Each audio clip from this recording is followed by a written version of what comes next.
Well, another issue has to do with what economists call repatriation or remittance. It has to do with the money that immigrants to this country often send back to families in their old country.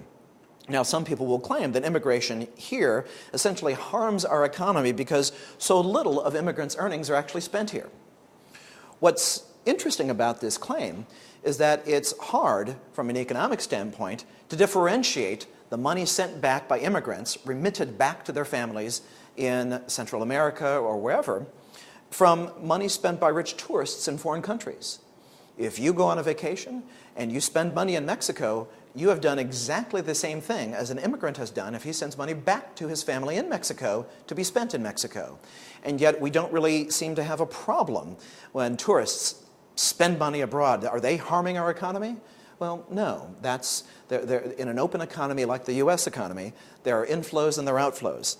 And in particular, if you look at the data, it's hard to get, it's hard to be very upset about remittance of immigrant income. In 2006, for example, there were approximately $109 billion spent on foreign travel by Americans abroad. The amount of money estimated to have been remitted by immigrants back to their home countries was $45 billion, less than half. So even if we think this is a problem, it's not a very big problem compared to other things that we don't have a problem with. Now, most studies put the average rate of repatriation in the range of 15 to 20%. Even then, that's a number that is low, so low that it surprises people. A lot of people might have guessed that, well, they're sending half of their income back or 2/3 of their income back. But no, most people are the same. Most of the income we all earn goes to supporting ourselves. And that's true of immigrants, and it's even true of illegal immigrants. So on average, they are sending back to their home countries between a fifth and a sixth of their earnings. In some populations, it's a little bit higher. And in fact, what's interesting is a study done recently that tried to rank and in fact succeeded in ranking the amount per person, the amount per immigrant that was repatriated, that was remitted back to the home country. And I think the study was restricted to Latino immigrants. What the study found is that the states that were ranked the highest, that had the highest per capita, per immigrant remittances back to the old country, back to the home country, were states in the American Southeast. They were states like North Carolina and South Carolina and Maryland and Georgia, states where there had been a lot of rapid growth in the Latino populations during the 1990s and this decade, where there was not yet a well-established Latino population, a Latino community. After all, you might have guessed that numbers like these would come out of the more established communities in Texas and California, Illinois, and Florida. But there's a reason, and it's very instructive. The reason is that in those established Latino communities, more of the money is kept at home because more of the family is there. In the communities in the Southeast, the Latino immigrants are more likely to be young single men working and sending money back home with less of a family here. So another insight about this particular issue is that if we really think it's a problem, we should invite more of these folks in. In particular, we need to get these families to come in and help support the lives of the Latino immigrants already here, because then you spend your money where your family is. And if family is around you, you're going to be spending your money locally.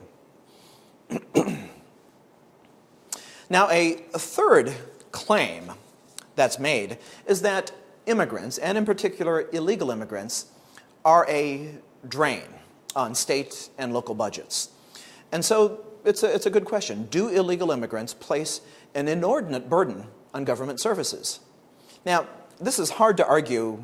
It's hard to argue yes on a national level, because illegal immigrants, for example, are paying billions and billions more dollars into Social Security than they'll ever collect. This is, in essence, a gift from illegal immigrants to the rest of us. They are using false IDs or they're using someone else's Social Security number. And while this is not legal, this is not kosher, the fact is that they are then taxed for FICA, for Social Security, for Medicare. And those are funds that they will never be able to collect because they're not documented, they're not legal. It is not unlike the study that some economists have done about smokers. The popular claim is that smokers are costing the American economy, but it turns out that when you factor in the fact that they die early on average, they spend they contribute much more to Social Security than they'll ever collect, which is a kind of gift to the rest of us. So, just as we should thank our friends the smokers for dying early, that's a horrible thing to say, we might also want to, in essence, thank undocumented workers for providing this kind of gift to the rest of us. Okay, so perhaps it's hard to argue that on the national level, but what about state and local economies, state and local governments in particular? And there, this can be an issue, especially along our borders. But I think it's instructive to look at a 2006 University of Florida study.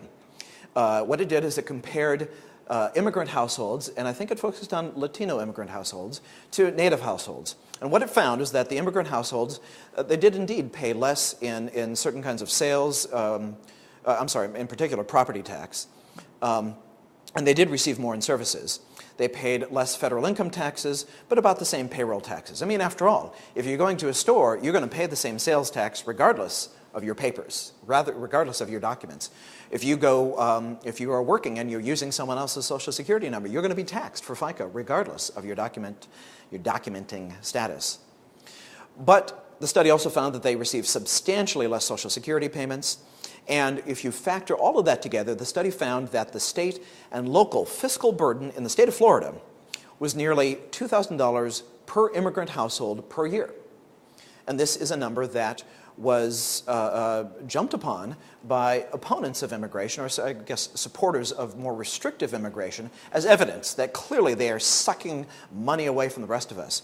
But I think it's worth noting that the authors of this study say specifically, they say, and I quote, "We do not conclude from our findings that the state should either discourage immigration or limit services to non-native residents.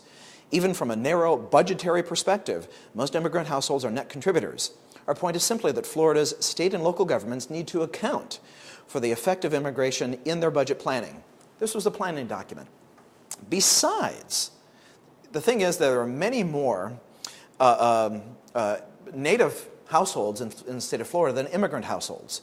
And so if you divide that $2,000 per immigrant household by the much larger number of native households, what it means in that study is that the net cost to native households in the state of Florida, according to the study, was about $360 per native household per year. Well, that's not nothing, but it's not a huge number. I mean, there's a political tendency of some that if a cost or a burden is even $1, and someone says, well, that's not that much, and the response is, well, maybe it's not much to you. Well, in the grand scheme of things, $360 per year is not good, but it's not that big. And this is the point. The burden, when you look at the numbers, the burden to native households, to native residents, native-born residents, is much less than you might think.